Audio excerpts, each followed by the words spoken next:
دیکھیں یہ ایک سوال ہے جس کی اچھا ہے مجھے وضاحت میں کر دوں آپ کی خدمت میں کہ مصائب کے سلسلے میں مثلاً کن کتابوں کا بیان کرنا اور کس طرح بیان کرنا، اس کو میں فقہی لحاظ سے بھی اور مین تو فقہی لحاظ سے ہی امپورٹنٹ ہے ہمارے لیے، لہٰذا وہ میں آپ کی خدمت میں عرض کر دیتا ہوں کہ توجہ کیجیے گا۔ ہمارے پاس جو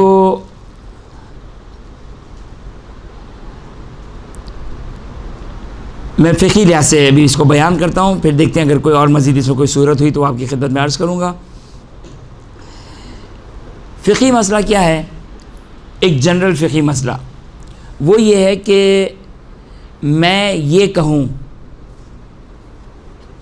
کہ فلاں شخص نے یہ کہا، مثال دوں میں آپ کو کہ کسی بھی نیوز چینل پہ ایک بات آئی یا کسی سوشل میڈیا پہ کسی کا ٹویٹ XYZ کچھ بھی آیا، ایک خبر آئی مجھ تک، ایک خبر پہنچی، میں نے کہا کہ فلاں شخص نے یہ کہا، غور سے سنیے گا، فلاں شخص نے یہ کہا، تو میری آواز صاف آ رہی ہے انشاءاللہ، فلاں شخص نے یہ کہا، اب یہ کیا میرا اس طرح کہنا درست ہے یا درست نہیں ہے؟ اگر مجھے اطمینان ہے، یقین یا اطمینان ہے کہ یہ جو نیوز ہے، یہ خبر ہے، یہ بالکل پرفیکٹ ہے، مجھے یقین یا اطمینان ہے، تو میں یقینی طور پر کہہ سکتا ہوں، جائز ہے میرے لیے کہ میں یہ کہوں کہ فلاں شخص نے یہ کہا۔ یہ تو میں ایک جنرل ابھی بات کر رہا ہوں، مثال کے طور پر عمران خان نے جو ہے وہ یہ بات کہی، اب یہ مجھے یقین ہے کہ پریزیڈنٹ عمران خان صاحب نے یہ بات کہی، تو میں ڈائریکٹلی یہ کہہ سکتا ہوں کہ عمران خان صاحب نے یہ بات کہی۔ میں نے کن کی طرف ڈائریکٹ نسبت دی کہ عمران خان صاحب نے یہ بات کہی، لیکن ایک دفعہ مجھے کسی نے کہا کہ عمران خان صاحب نے ایک اسٹیٹمنٹ دیا ہے، میں شیور نہیں ہوں، مطمئن نہیں ہوں کہ آیا یہ کال، یہ آیا نسبت صحیح نسبت ہے یا نہیں، تو فقہی لحاظ سے، شرعی لحاظ سے جائز نہیں ہے کہ میں یہ کہوں کہ عمران خان صاحب نے کہا۔ اب مجھے کہنا ہو تو میں کیا کہوں؟ میں یوں کہوں گا کہ میں نے سنا ہے۔ دیکھا آپ نے اسٹیٹمنٹ میں چینجز؟ اگر میں یہ کہوں کہ عمران خان صاحب نے کہا ہے اور میں اس پہ شیور نہیں ہوں، تو یہ کیا ہو جائے گا؟ اس سے اگر امام معصوم کا کال ہوتا تو روزہ باطل ہو جاتا۔ وہ عمران خان صاحب میں روزہ تو باطل نہیں ہوگا، لیکن یہ ہے کہ یہ جھوٹ میں چلا جائے گا، حرام میں چلا جائے گا، کیونکہ میں شیور نہیں ہوں، مطمئن نہیں ہوں۔ توجہ فرمایا آپ نے؟ بس اگر کسی بھی خبر کے بارے میں، اب چاہے وہ روایت ہو یا فتویٰ ہو یا مصائب کا کوئی جملہ ہو، اگر میں مطمئن نہیں ہوں تو میں جائز نہیں ہے کہ میں یہ کہوں کہ چھٹے امام نے یہ فرمایا، امیر المومنین سلام اللہ علیہ نے یہ فرمایا، پانچویں امام سلام اللہ علیہ نے یہ فرمایا، جائز نہیں میرے لیے کہنا اگر میں شیور نہیں ہوں تو پھر اس کا کیا طریقہ ہوتا ہے؟ فقہاء نے بیان کیا کہ اس کا طریقہ یہ ہے کہ میں یہ کہوں کہ مثلا تاریخ کی کتاب میں آیا یا فلاں کتاب نے بیان کیا۔ یہ میں جو مسئلہ بتا رہا ہوں اہل منبر کے لیے دائرہ بہت تنگ کر رہا ہوں، میں اہل منبر کے لیے ایک مصیبت ہے، آفت ہے یہ، لیکن شرعی مسئلہ یہی ہے۔ ہمارے یہاں جو اہل منبر فرماتے ہیں کہ امام حسین نے یوں کہا، مولا حسن نے یوں کہا، فلانی نے یوں کہا، اب یہ واقعا مشکل ہے۔ میں ابھی تو میں صرف آپ کی خدمت میں پہلے مسئلہ بیان کرتا ہوں، پھر آگے کی منزل کو طے کرتے ہیں انشاءاللہ۔ تو شرعی مسئلہ کیا ہے؟ شرعی مسئلہ یہ ہے کہ جب تک میرے لیے اطمینان آور نہ ہو. جیسے مثال کے طور پر قرآن کی آیت سب سے سمپل، اس اعتبار سے سمپل کہ قرآن میں آپ نے ایک آیت دیکھی اور اس آیت کو آپ نے کوٹ کر دیا اور آپ کانفیڈنٹلی، شیورلی، اطمینان کے ساتھ آپ کیا کہہ سکتی ہیں؟ خدا کا فرمان ہے، خدا نے کہا. توجہ کیا آپ نے؟ کوئی ڈر، کوئی خوف کی ضرورت نہیں کہ وہ قرآن میں آیا، قرآن کی سند میں، قرآن کے فرمان میں، قرآن کی اوتھینٹسٹی میں کوئی ڈاؤٹ نہیں ہے، کوئی شک نہیں، کوئی شبہ نہیں ہے. صحیح؟ تو یہ تو ہو گیا قرآن کا معاملہ. باقی جتنی بھی روایات ہیں، دیکھیں ہمارے پاس کوئی بھی کتاب، صحیح بخاری، صحیح مسلم، اہل سنت کی 6 کتابیں ہیں صحاح ستہ کے نام سے. اہل سنت کیا 6 کتابیں صحاح ستہ کے نام سے، صحیح بخاری، صحیح مسلم. اب مجھے نہیں معلوم ہے کہ آیا یہ ان کے یہاں، اب جو بھی ان کا مقلد، فتویٰ، مجتہد کیا ہوتا ہے، مجھے اس سے کوئی نہ غرض ہے نہ زیادہ مجھے اس کے بارے میں معلوم ہے، شاید ان کو بھی بہت زیادہ معلوم نہ ہو، لیکن علی حال ہمارے پاس کوئی بھی ایسی کتاب نہیں ہے. کیا مطلب؟ یعنی مولانا ہماری کتاب کی اوتھینٹسٹی نہیں ہے؟ نہیں، ہماری کتاب کی اوتھینٹسٹی ہے، بالکل ہے. مثال کے طور پر آپ کے پاس 4 بنیادی کتابیں ہیں کتب اربعہ کے نام سے: کافی شریف، من لا یعذر الفقیہ، استبصار اور تہذیب الاحکام. یہ 4 معتبر کتابیں ہیں. اس کے علاوہ بھی بہت ساری معتبر کتابیں، لیکن بنیادی جو کتابیں ہیں وہ یہ 4 بنیادی معتبر کتابیں ہیں. اب جو ان کے مؤلفین تھے،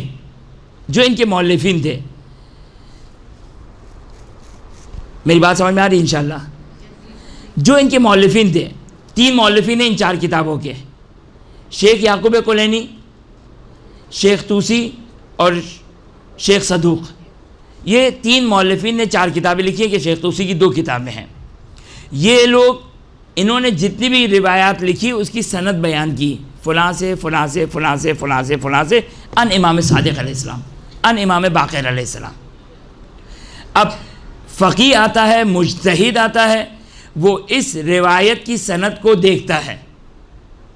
فقیہ، مرجع، مجتہد کہ عام طور پر اہل منبر اس میں کام نہیں کرتے ہیں کیونکہ ان کو علم رجال نہیں پڑھا ہوتا یا نہیں پڑھایا گیا ہوتا ہے، اور بہرحال وہ ایک بہت بڑی فیلڈ ہے علم رجال کی، کہ جس کے تھرو آپ یہ پہچانیں کہ آیا یہ روایت کی اوتھینٹسٹی ہے یا نہیں ہے. آپ کو 1400 سال کے بعد کیسے پتہ چلے کہ امام صادق علیہ السلام نے فرمایا؟ کیسے پتہ چلے؟ قرآن کا تو میں نے مسئلہ سولو کر دیا، قرآن کا مسئلہ تو بہت ایزی ہو گیا. حدیث کے بارے میں کیسے پتہ چلے کہ میں یوں کہہ سکوں کہ امام صادق سلام اللہ علیہ نے فرمایا بغیر کسی نسبت کے؟ یہ اس وقت تک میرے لیے کہنا جائز نہیں ہے جب تک میرے پاس یہ اطمینان نہ ہو کہ اس روایت کی سند صحیح سند ہے. روایت کی صحیح سند کیسے بنتی ہے؟ کہ چھٹے امام سے جنہوں نے نقل کیا وہ بالکل کریکٹ ہے، گرین ٹک. اس کے بعد جنہوں نے نقل کیا وہ گرین ٹک، یعنی رجال میں ان کو اوتھینٹک مانا گیا ہے، جس کو اصطلاح رجال میں کہتے ہیں ثقہ یا موثق، جس کی توثیق کی گئی ہو، جس کی اوتھینٹسٹی کو بیان کیا گیا ہو. لہٰذا اگر شیخ کلینی کی کتاب میں، شیخ طوسی کی کتاب میں، شیخ صدوق کی کتاب میں اگر کسی روایت کو میں نے چیک کیا اور سارے کے سارے جو راویان حدیث تھے وہ سارے کے سارے ثقہ تھے، اوتھینٹک تھے، تو اب مجھے من لا یحضر الفقیہ، استبصار، تہذیب، کافی شریف کسی کا حوالہ دینے کی ضرورت نہیں ہے. بلکہ میں کیا کہہ سکتا ہوں؟ جس طرح قرآن کے بارے میں کہہ سکتا تھا، اب میں ٹھوک کر کہہ سکتا ہوں امام صادق علیہ السلام نے فرمایا. توجہ کیا آپ نے؟ میں نے حوالہ نہیں دیا. لہٰذا اب رہ گئے ہم جیسے بیچارے لوگ کہ اب وہ اگرچہ اس میں بھی الحمدللہ بہت کام ہوا ہے اور ہماری آسانی کے لیے ایسے سافٹ ویئر اور ایسی اپلیکیشن بنی ہیں کہ جس میں علم رجال، اب خود علم رجال ایک اجتہادی گفتگو ہے، یہ خود ایک الگ ایک پوری فیلڈ ہے. مثال دوں میں آپ کو، محمد بن سنان ایک راوی ہے. محمد بن سنان یہ محمد بن سنان میں اختلاف ہے کہ محمد بن سنان ثقہ ہے یا ثقہ نہیں ہے. سید محسن الحکیم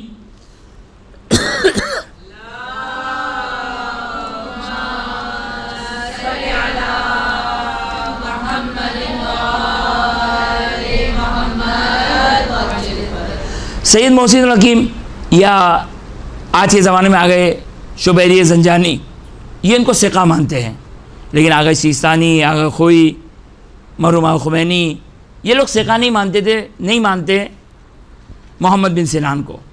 تو یہ ایک صرف اختلاف آپ کی خدمت میں بیان کرو کہ اس طرح کا اختلاف موجود ہے. علی ای حال اب آپ نے توجہ کیا، آپ کا دائرہ بہت تنگ ہو گیا، لہٰذا عادت کیجئے جو بھی اہل منبر ہوں، اہل منبر نہ بھی ہو، ہمارے یہاں تو قول فرامین آئمہ اطہار اس طرح بیان کیا جاتا ہے جیسے امام نے میرے کان میں یہ بات کہی ہو. کیسے کہہ سکتا ہوں میں؟ یعنی میں عمران خان صاحب کی نسبت جھوٹی نسبت نہیں دے سکتا ہوں، مشکوک نسبت نہیں دے سکتا ہوں، تو امام صادق سلام اللہ علیہ کی نسبت کیسے دے سکتا ہوں میں؟ اور روزہ باطل ہو جائے گا یہاں پر. فقط اچھا بعض لوگ کیا ہوتے ہیں، بعض لوگ کہتے ہیں بھائی ہم روزے میں مجلس نہیں پڑھتے ہیں. یعنی کیا مطلب روزے میں مجلس نہیں پڑھتے؟ یعنی غیر از روزہ آپ حرام کام کر لیں، اور وہ مسئلہ جو غیر از روزے کا وہ روزے کا مسئلہ ہے، جائز نہیں ہے. ہاں ایک فرق آ جائے گا کہ اس میں روزے کی قضا بھی دینی پڑے گی، بہرحال شاید کفارہ تو نہ ہو لیکن بہرحال قضا ہو جائے گی. علی ای حال لہٰذا سب سے آسان کسی بھی حدیث کو بیان کرنا ہو، بعض اوقات ہم نے سنی ہوئی حدیث ہوتی ہے، کبھی دستغیب شیرازی صاحب کی کتاب میں پڑھی ہے ہم نے کوئی حدیث، یا کسی اور عالم کی کتاب میں کوئی حدیث پڑھی. اب ہم نے تو نہ سند دیکھی، نہ ہمیں سند دیکھنا آتی ہے، کچھ بھی نہیں معلوم ہے ہمیں. تو اب ہم کیا کریں؟ سمپل سب سے آسان طریقہ جو فقہا نے بیان کیا، آپ کیا بیان کرنا چاہ سکتے؟ چند جملے آپ کہہ دیں. مثال کے طور پر امام صادق علیہ السلام سے یہ روایت نقل ہوئی ہے، ختم. نقل تو ہوئی ہے نا، اس میں تو کوئی جھوٹ نہیں بولا آپ نے یہ تو نہیں کہا کہ امام صادق علیہ السلام نے فرمایا. دیکھا آپ نے؟ اگر آپ نے کہہ دیا بغیر تحقیق کے، بغیر علم کے، بغیر معلومات کے امام صادق علیہ السلام نے فرمایا، یہ ہو گیا جھوٹ. اگر روزہ ہے تو اگر جان بوجھ کے کہا تو روزہ بھی باطل ہو گیا اگر جان بوجھ کے کہا.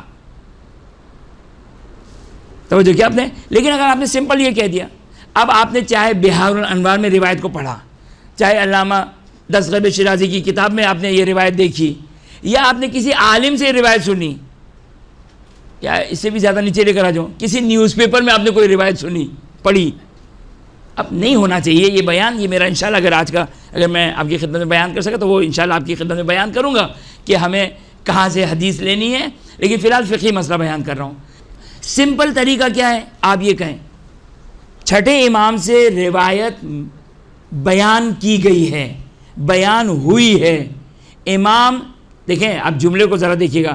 اگر آپ نے کہا کہ چھٹے امام نے فرمایا، یہ مشکل ہو جائے گی.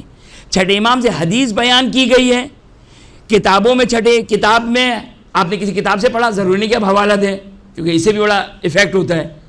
کیونکہ اگر آپ نے بہار کا حوالہ دیا تو آپ کا اسٹیٹس بڑھ گیا. اگر آپ نے علامہ دستغیب شیرازی کی کتاب یا کسی بھی اردو کتاب کا وہ دیا تو آپ کا اسٹیٹس گر گیا. لہٰذا بعض لوگ کیا کرتے ہیں، اردو کتاب کا دیکھتے نیچے بہار الانوار کا حوالہ، لہٰذا دے دیا کہ ہم نے بہار میں یہ روایت آئی ہے، تو تھوڑا آپ سب کو خیر علائی یہ حال. تو توجہ فرمایا آپ نے کہ آپ کی خدمت میں عرض کر رہا تھا کہ اگر آپ نے یہ کہہ دیا تو آپ کی جان چھوٹ گئی. چاہے آپ نے روایت سنی ہو، پڑھی ہو، کہیں بھی پڑھی ہو، اگر آپ نے یہ کہہ دیا، ابھی میں صرف فقہی لحاظ سے بتا رہا ہوں، اگر آپ نے یہ کہہ دیا کہ کتابوں میں یہ روایت نقل ہوئی ہے، چھٹے امام سے یہ حدیث منقول ہے، چھٹے امام سے یہ حدیث روایت کی گئی ہے، اس قسم کے سارے جملے صحیح ہے، سارے جملے صحیح ہے. آپ کا روزہ بھی محفوظ. یہ بھی کہہ دوں میں، روزے کی حالت میں آپ مزے سے مجلس پڑھیے اور سمپل ایک جملہ کہیے.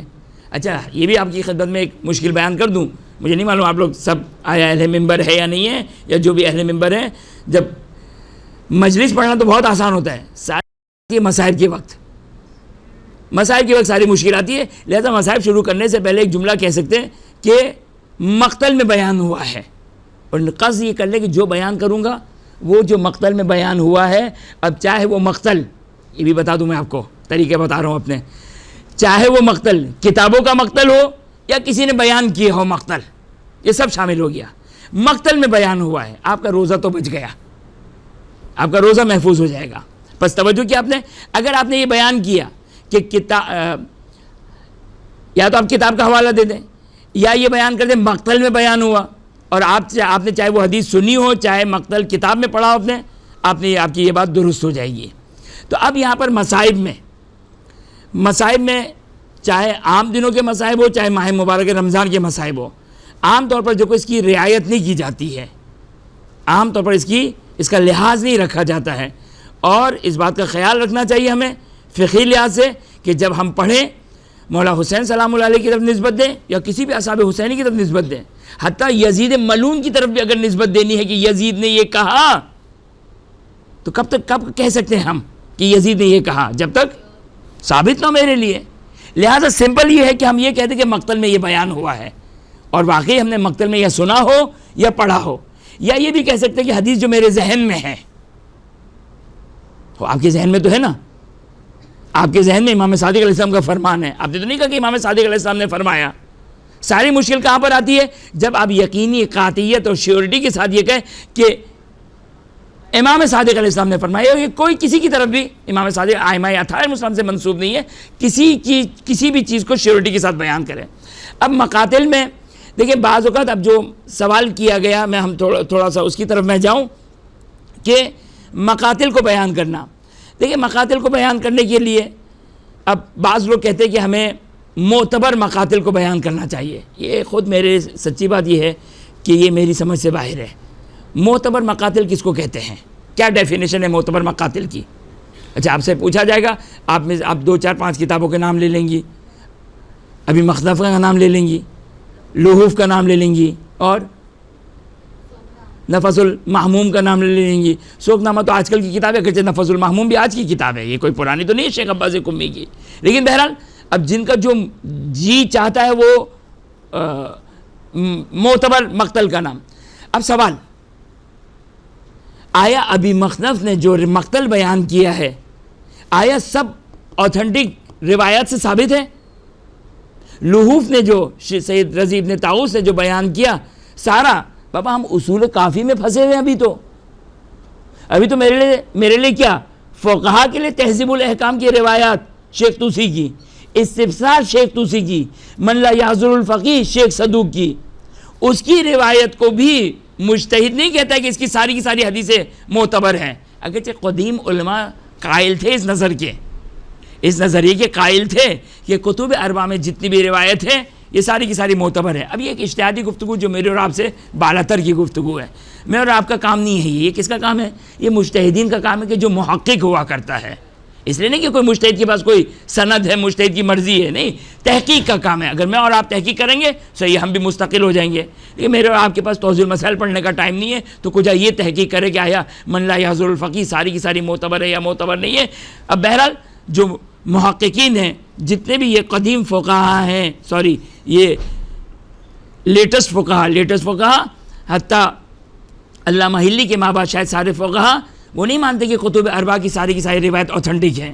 تو اب جب کتب اربعہ کے آپ ہر روایت کو انگلی رکھ کے نہیں کہہ سکتے کہ امام صادق علیہ السلام کا فرمان ہے، تو لحوف، ابی مخنف اور دوسرے تاریخ کی کتابیں جن کو آپ کیسے کہہ سکتے ہیں کہ یہ معتبر ہے تاریخ؟ لہذا ہاں، قدیم تاریخ میں ایک تھوڑا سا وزن پیدا ہوتا ہے، توجہ کر رہے ہیں؟ دیکھیں ایک تاریخ میں آج لکھ رہا ہوں، کہاں سے لکھوں گا میں تاریخ؟ میں تو اس زمانے میں نہیں تھا، لہذا کتابوں سے لکھوں گا میں تاریخ، لیکن اس زمانے کا جو مورخ ہے وہ تو وہاں پر حاضر تھا، وہ تو وہاں پر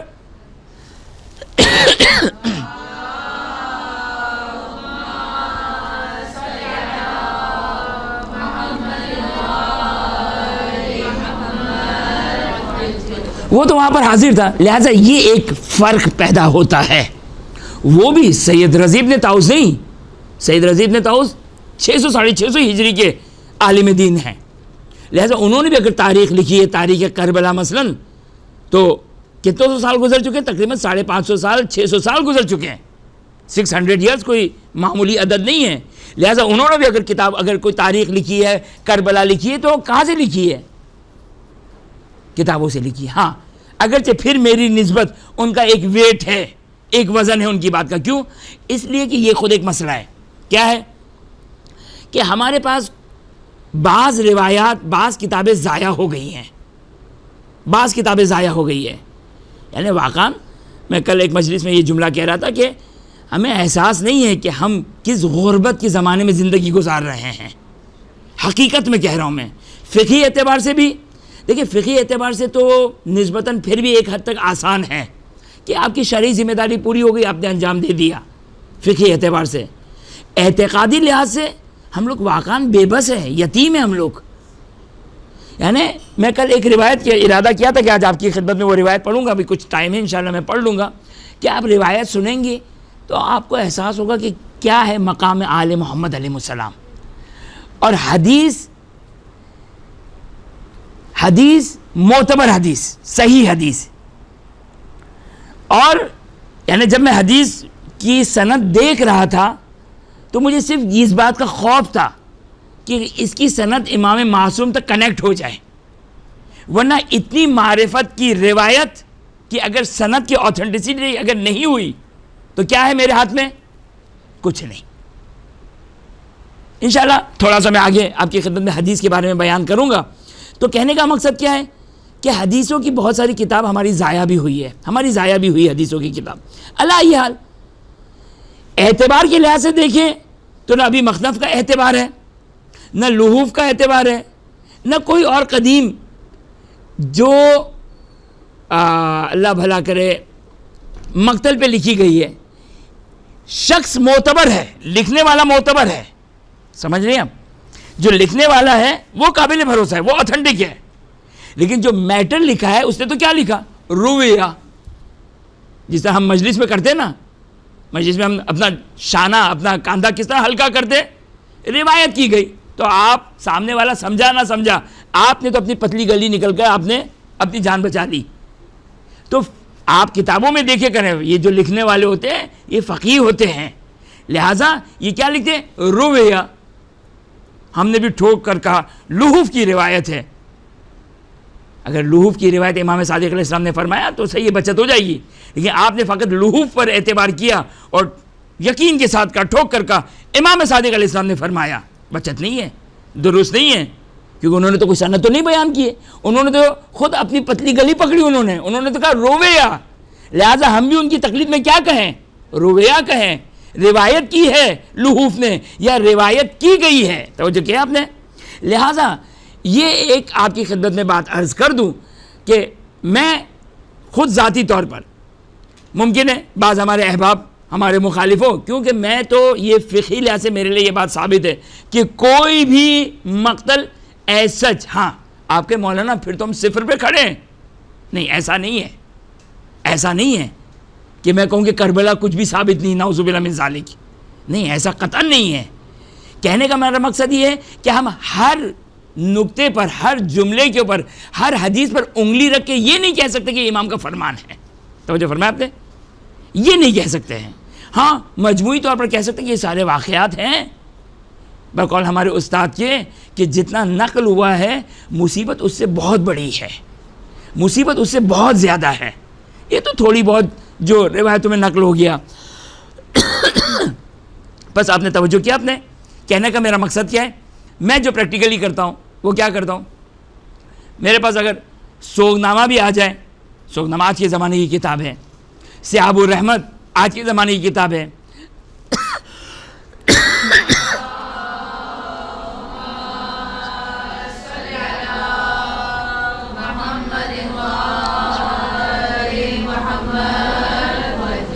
بھی آج کا مقتل ہے, صحیح ہے, فقہی لحاظ سے کوئی مسئلہ نہیں ہے. آپ کہیں میں نے مقتل میں پڑھا, سیاب رحمت کا حوالہ دیں گے تو آپ کا اسٹیٹس گر جائے گا, لحوف کا دیں گے تو تھوڑا بڑھ جائے گا, ابھی مخنف کا دیں گے تھوڑا اور بڑھ جائے گا, کوئی اور بڑا مقتل لے کر آ جائے تو تھوڑا اور ہو جائے گا. لہٰذا آپ سمپل سے یہ کہیں مقتل میں روایت آئی ہے, روایت نقل ہوئی ہے.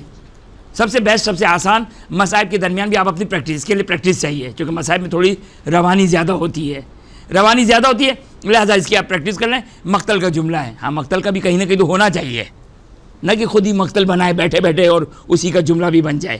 نہیں، چاہے آپ نے سنا ہی کیوں نہ ہو. صحیح ہے، مقتل کا جملہ ہے.